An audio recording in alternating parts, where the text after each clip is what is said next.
Hola a todos, bienvenidos al canal. Hoy les voy a contar cuáles fueron mis mejores lecturas de este año 2022 que ya se va. Leí de todo un poco, hice algunas relecturas, también leí algunos clásicos pendientes, así que hay un poco de todo en este top 10. No voy a extenderme tanto en cada libro porque cada uno de ellos está reseñado de forma extensa en mi canal. Les voy a dejar el enlace a cada una de las reseñas de los libros que presentaré en este video en la caja de la descripción.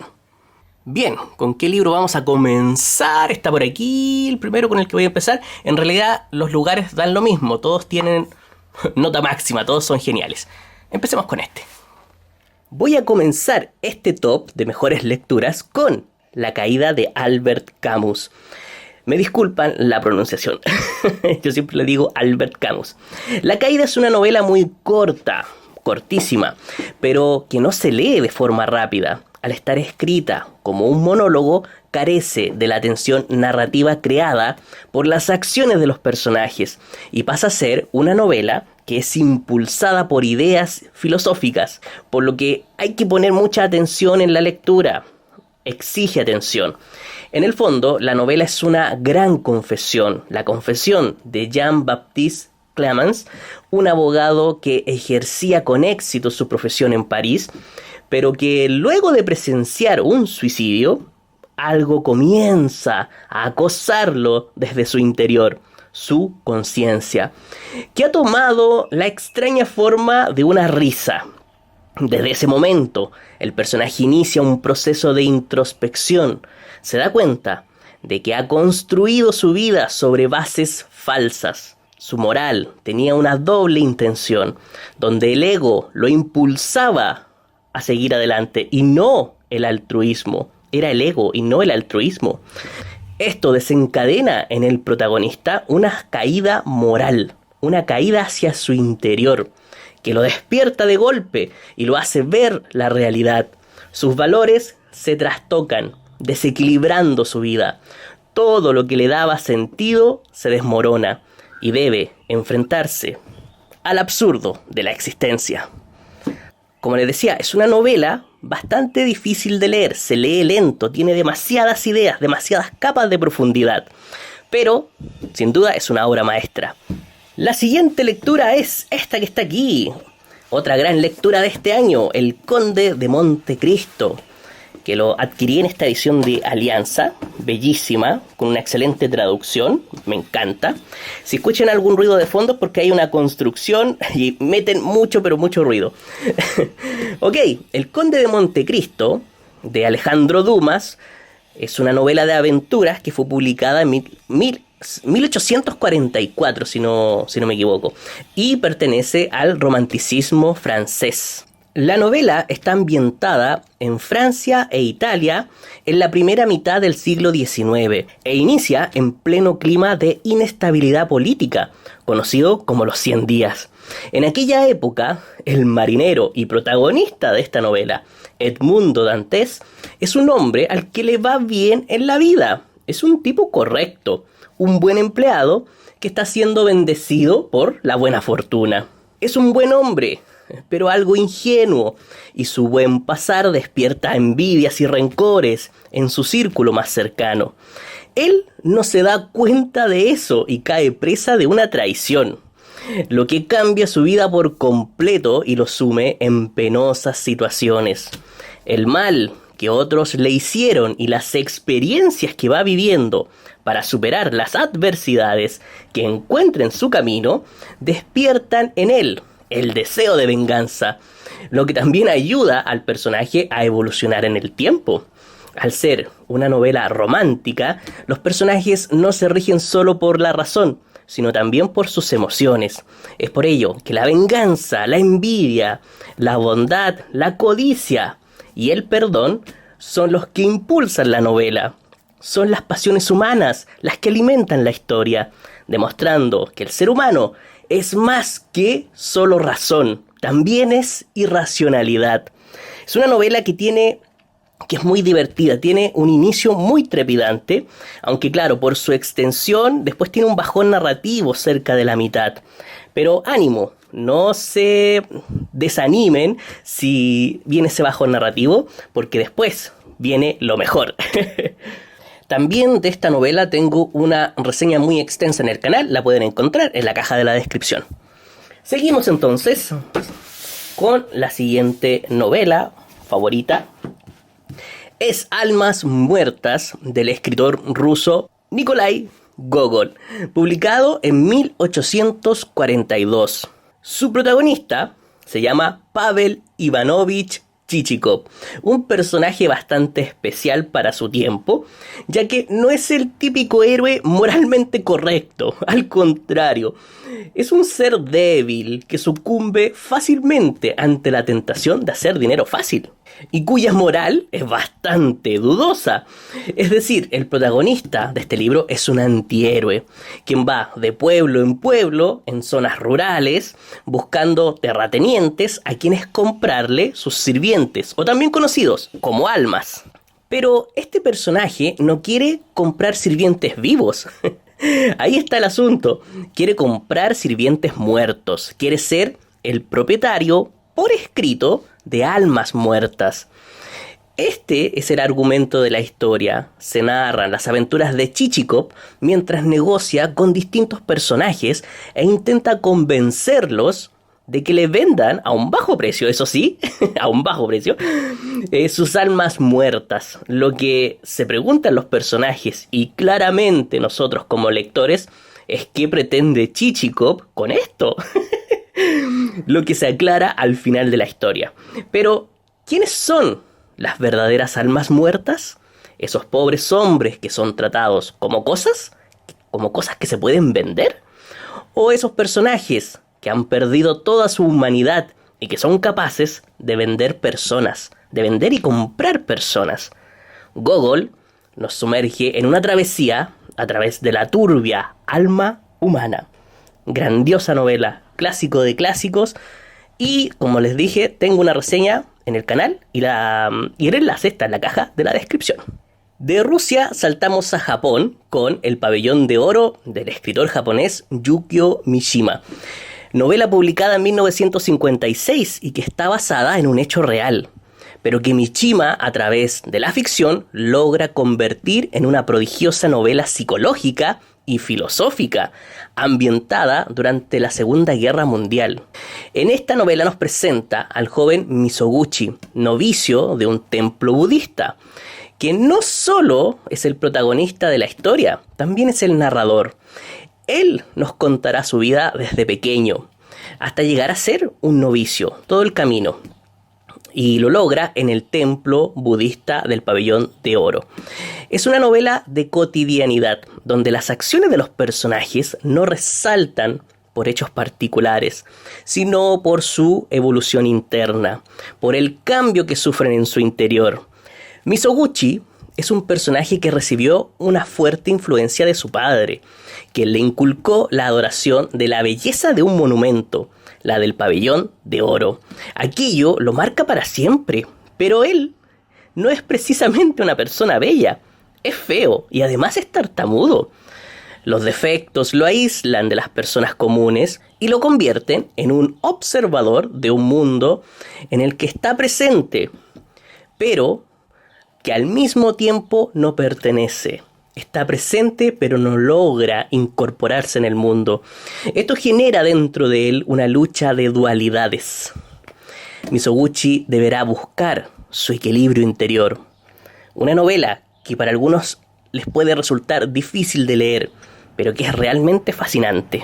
La siguiente lectura favorita proviene de Portugal, el libro del desasosiego. En esta ocasión no se trata de una novela, no es una novela, sino un libro que está compuesto por aproximadamente 500 entradas. Si se fijan ahí los números, son entradas, no es una novela. Tiene fragmentos, tiene aforismos, pensamientos, reflexiones filosóficas de su autor, el portugués Fernando Pessoa. Es como un mapa espiritual de una persona, de un ser humano. Es el diario de vida filosófico de un hombre común y corriente, con un trabajo mediocre como asistente de contable en una oficina ubicada en una calle comercial de Lisboa. Un personaje con una vida estática, monótona, que se dedica a contemplarla. Ve cómo pasa la vida frente a sus ojos y mientras lo hace va realizando anotaciones de lo que siente. Es bellísimo eso. Anotaciones que van más allá de un simple registro. Están llenas de belleza, con una prosa que ejerce la función de la poesía. Son anotaciones profundas, filosóficas. Tiene además un fuerte tono existencialista. Habla mucho de la soledad, de la realidad interior de un ser humano. Un ser humano con una gran lucidez, una lucidez devastadora, que lo destruye día a día por dentro. Por lo tanto, la obra tiene un fuerte carácter confesional. Es un libro desgarrador, sombrío, amargo, decadente, conformista, que a través de vivencias corrientes, comunes y corrientes, intenta plasmar el sentir, pasar de pensamiento a sentimiento.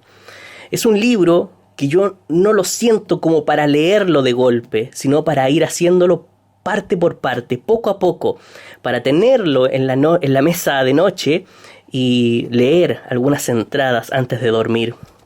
Es bellísimo realmente.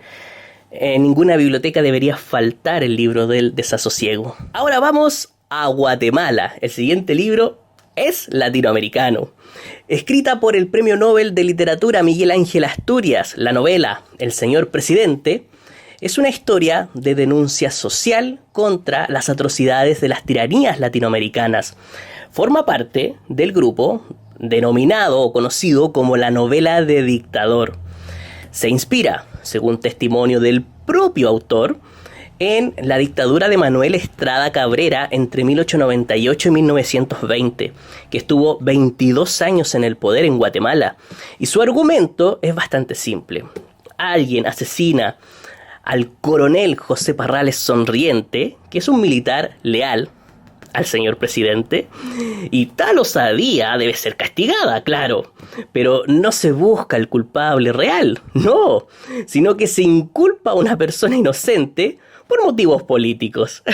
El señor presidente le saca provecho a este asesinato y a partir de él se inicia una cadena de acontecimientos que buscan reflejar la realidad de una dictadura, la deformación de la verdad, el abuso de la fuerza, la crueldad y la corrupción.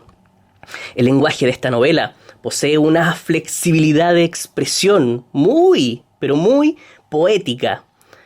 Es un lenguaje que no te vas a encontrar en ninguna otra novela. Te va a sorprender e incluso te puede costar un poco acomodarte a él, pero te acostumbras.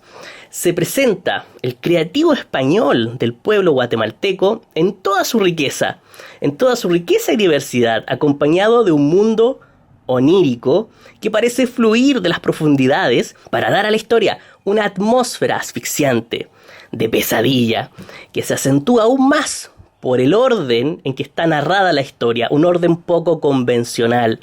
Sin duda, El Señor Presidente es de esas novelas que jamás podrás olvidar, no solo por su contenido, sino por la técnica, el estilo, la prosa de su autor, Miguel Ángel Asturias. Como les decía, también tengo reseña de este libro en el canal, el enlace está en la caja de la descripción. Este año leí por primera vez a la autora japonesa Banana Yoshimoto y fue una grata sorpresa. Kitchen es un libro que trae dos historias, una novela corta y un pequeño cuento. Las dos narraciones tratan el tema de la pérdida de un ser querido desde distintos puntos de vista a través de sus personajes. Se narra la forma en que se enfrentan a la soledad, al dolor, al desbalance de sus vidas y a la reestructuración de un yo que ha quedado diezmado y desorientado luego de la pérdida. Es una obra profundamente existencialista, donde los personajes son golpeados por el vacío y el absurdo de la vida. La repetición de los días es una carga muy pesada. Darle un nuevo sentido al presente es lo que intentarán a través de las páginas, los personajes. La autora no solo trata a la muerte y a la pérdida como algo negativo en la vida de los protagonistas, sino también como una posibilidad de cambio, y eso es bellísimo. A partir de la búsqueda de un nuevo sentido para vivir, se pueden hallar nuevos caminos que quizá nunca hubiesen encontrado lejos del sufrimiento. Pero son caminos no convencionales, y ahí está lo interesante, que dejan atrás a un Japón tradicional para dar paso a nuevos aires. La reinterpretación de los roles es un mensaje potente en Kitchen. La siguiente novela es del escritor estadounidense John Kennedy Toole, La Conjura de los Necios, historia que busca revelar la realidad de una sociedad estadounidense en decadencia que ha caído en las manos del comercio y el consumo descontrolado. Su autor utiliza el humor como puente para llevar al lector a conocer las injusticias que viven las personas anónimas y sin voz que recorren las calles de la Nueva Orleans de los años 60. A través de las aventuras de su personaje principal, que está aquí en la portada, Ignatius J. Reilly, John Kennedy Toole nos da un paseo por la realidad de su tiempo. Una realidad que poco ha cambiado y por eso la novela se mantiene tan vigente. Es un libro en el que te puedes reír mucho o tal vez nada. Todo va a depender si conectas o no con el humor negro y ácido del autor. Algunos me han dicho que se han reído mucho, otros que nada. Todo va a depender de ti. Sin duda, Ignatius J. Reilly es uno de los grandes personajes de la literatura. Una especie de Quijote del siglo XX. Tiene sobrepeso, es altanero y algo torpe, pero también muy inteligente. Su personalidad, algo sobresaltada y precipitada, hacen de él una persona con una dudosa estabilidad mental. Se considera él, asimismo, un medievalista y rige su vida por tratados filosóficos de ese tiempo, del medioevo. Es un ser anacrónico que disfruta despotricando contra las películas y los programas de televisión de su época. Y se enfrenta a su mayor desafío, conseguir un trabajo a los 30 años. Es muy divertida esta novela, la verdad es que la pasé muy bien con La Conjura de los Necios. Pero también es triste. Como le decía en la reseña que tengo en el canal, es una novela en la que te ríes, pero después viene la sonrisa triste, la tristeza, ese sabor amargo de la cruda realidad. Cándido o El optimismo, del filósofo francés Voltaire, publicado en 1759. Se trata de un cuento, mejor dicho, de un cuento filosófico, donde Voltaire utiliza los recursos de la parábola, de la fábula, la sátira y la ironía para realizar una crítica a la sociedad de su tiempo, que se debatía entre el optimismo y el pesimismo. Lo que hace aquí el autor es llevar esta disputa a la ficción para reflexionar sobre ello y cuestionar las ideas del optimismo radical que se encontraba en auge en ese momento y cuyo lema era, este lema es muy pegajoso, vivimos en el mejor de los mundos posibles, es decir, todo pasa por una razón y los males particulares forman parte del bien general. Esta afirmación no tenía sentido para Voltaire y a través del personaje de Cándido, el protagonista de esta novela, nos lleva a un viaje por varias partes del mundo donde intenta demostrar que el mundo no funciona desde una única perspectiva, como por ejemplo la optimista, sino que tiene matices. El mundo tiene matices. Cándido es un personaje que va aprendiendo a medida que vive experiencias, que conoce distintas realidades y personas. Es muy valioso lo que pasa en el camino y nosotros aprendemos con él. Aprende que el mundo no es en blanco y negro, que no es ni optimista ni tampoco pesimista y que se encuentra en un constante tira y afloja entre estos dos extremos. Por lo mismo, se trata de una novela de aprendizaje y de reflexión filosófica. Muy buena para los que gustan de reírse un poco y al mismo tiempo reflexionar. Me gustó mucho leer este año La carretera del escritor estadounidense Cormac McCarthy, libro que ganó el Pulitzer de ficción en su momento, al igual que otro de los libros de mi top 10, que fue La Conjura de los Necios. No sé si lo mencioné, creo que no. También ganó el Pulitzer. Hay 2 ganadores del Pulitzer en mi top este año. Eso me encanta. La carretera se trata de una novela de ciencia ficción post-apocalíptica. Es decir, los hechos se narran en un mundo que ha sido diezmado por una especie de cataclismo a gran escala. La sociedad humana se ha desbaratado por este hecho. Es un mundo sin ley, sin naturaleza, sin animales, sin comida. No hay nada. Es un mundo gris, cubierto de cenizas y un sol opaco. En este contexto tan terrible, un padre y su pequeño hijo viajan por una carretera empujando un carrito de supermercado, donde llevan lo poco que tienen, es decir, lo que van encontrando en el camino, restos de comida o cosas que les puedan ser útiles para dormir o pasar la noche. Viajan con un destino fijo, hacia el sur. Lo bello de este libro es como el estilo del autor, es decir, la ejecución de la novela, está en sintonía con la ambientación de la historia. El paisaje es gris, como les decía, opaco, por lo tanto siempre es monótono, lúgubre, y la prosa del autor también está acorde con eso, refleja eso.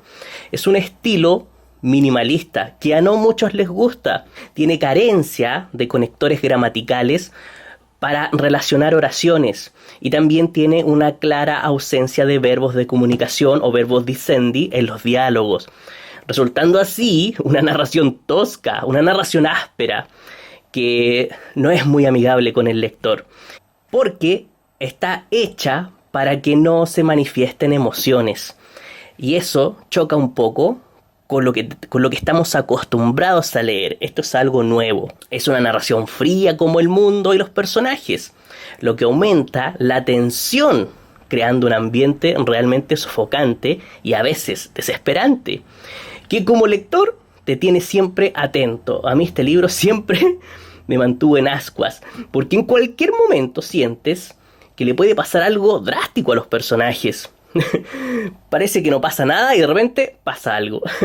Por eso me gustó tanto este libro, porque el autor presenta un mundo distópico de una manera totalmente distinta a lo tradicional. Por lo mismo, no a todos les puede gustar, como les decía, pero la ejecución narrativa de esta historia me pareció increíble. Es realmente una obra de arte. Bueno, espero que les haya gustado este top de mejores lecturas, que hayan encontrado alguna que les guste y nos vemos la próxima semana.